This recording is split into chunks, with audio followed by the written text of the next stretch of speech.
We all live in a yellow submarine. Oh, no singing, Yellow man. submarine. No singing? Well, how about a joke? What do you call a cyclops with two eyes? I don't know. What do you call a cyclops with two eyes? A bicyclops. We all live in a yellow submarine. A yellow submarine. A yellow submarine.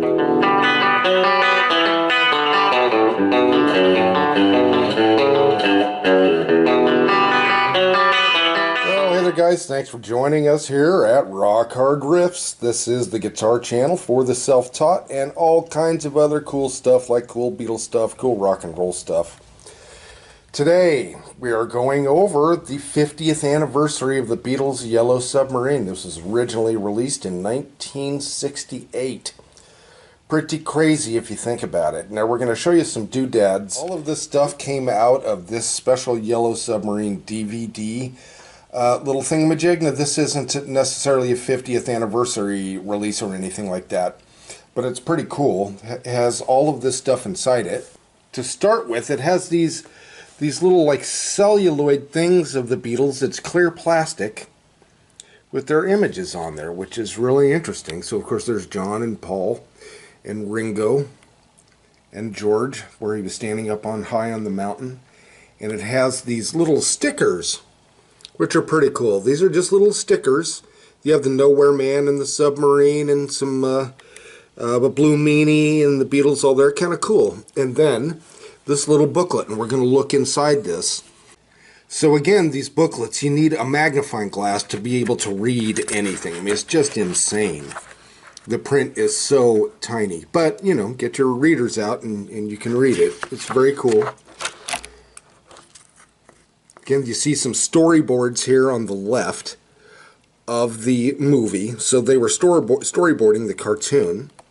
And you know, the Beatles didn't really have much of anything to do with the movie until the end of it. And they decided, yeah, they'll get involved with it. And so none of the voices were them.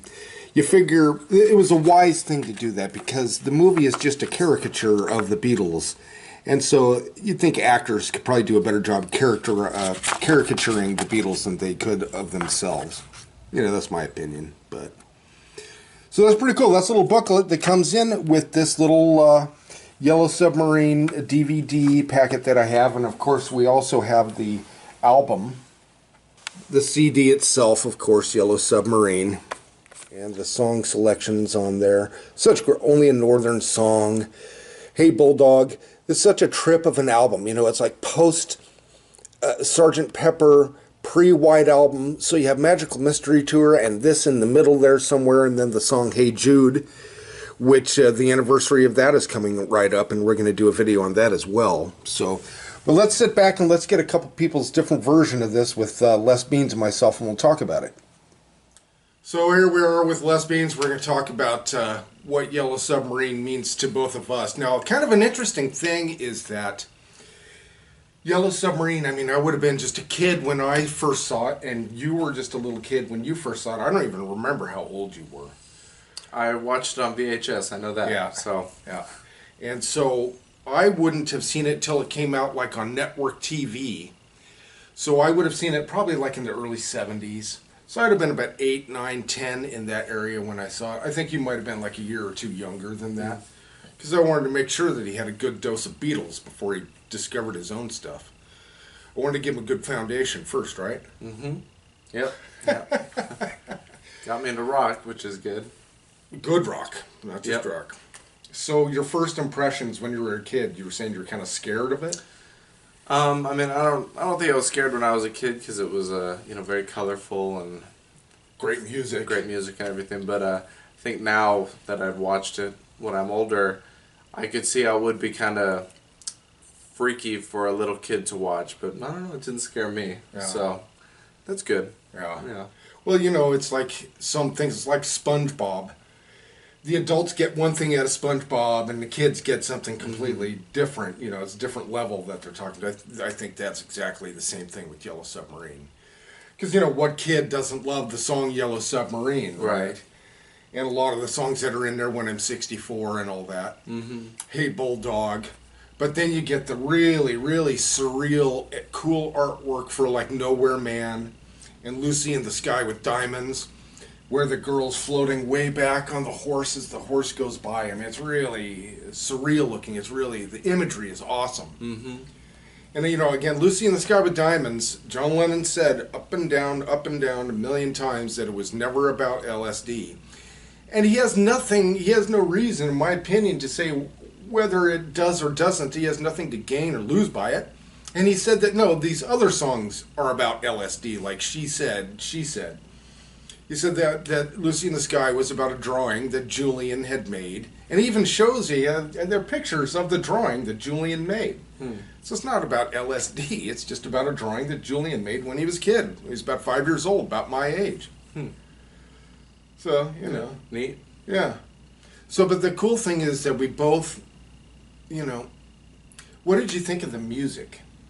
Because, you know, we're both the same age, almost, give or take a couple of years of when we saw it as far as our age went.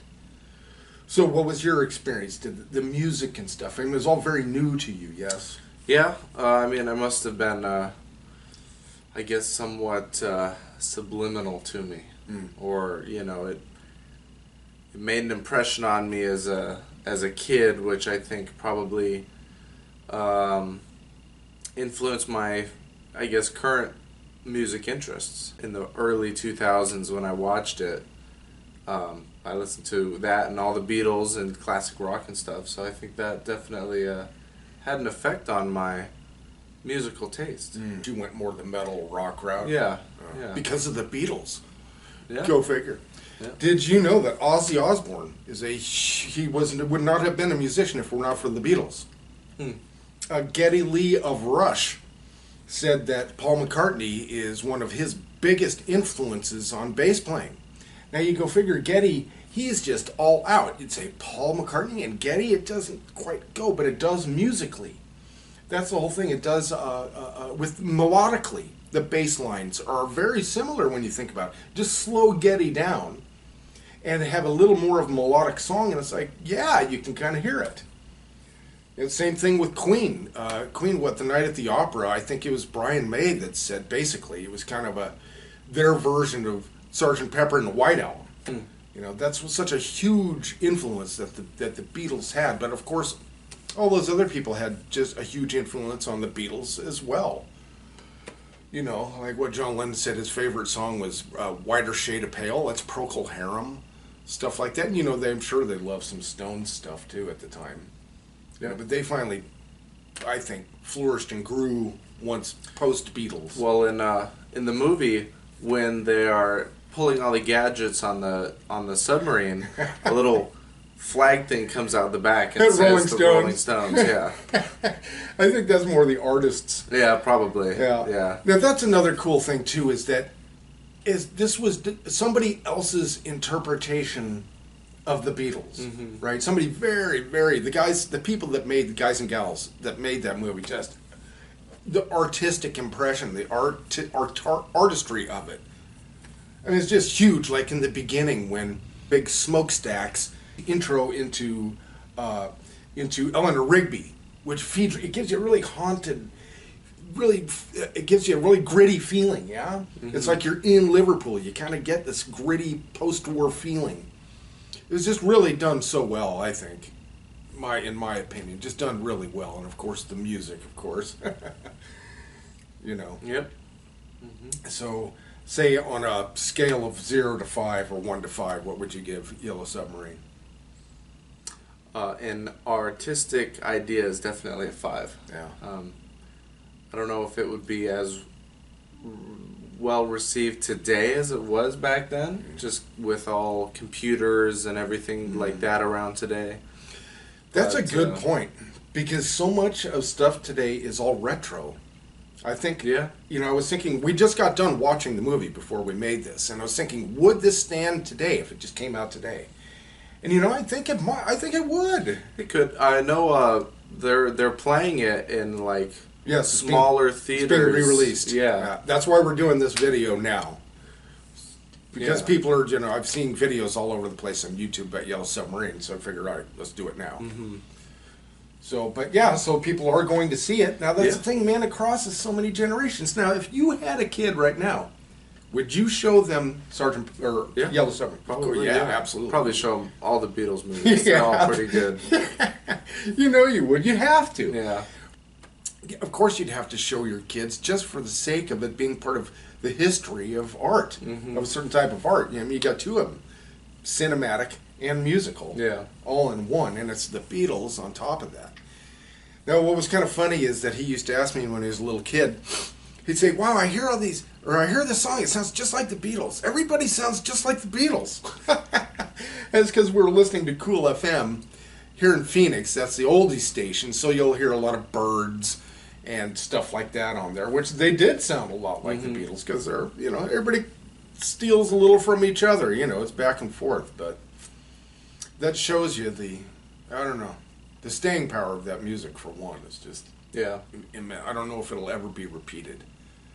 They definitely crossed, I think, a lot of different genres too, because they influence people and musicians from all sorts of different genres that they're in. Metal, Yeah. country and western, just plain old rock and roll, hip-hop stuff. Smokey Robinson was a huge Beatles fan, but he still is, you know, he's still around. I'm sure he still loves the music. So it did across all races and all genres. Now take the White Album. One of my favorite sayings is that the White Album is a lot like life. You just don't know what the hell is coming next. All right? And you listen to the White Album. You have country-type music. You have what some say is the very first heavy metal song ever with Helter Skelter. You've got Honey Pie and Wild Honey Pie and Revolution 9 and Birthday and all this kind of crazy, talk about a mashup of songs. Yeah. Yeah. Or one of my favorite sayings of Ringo's is that he said the White Album should have been two albums. It should have been the White Album and the Whiter Album.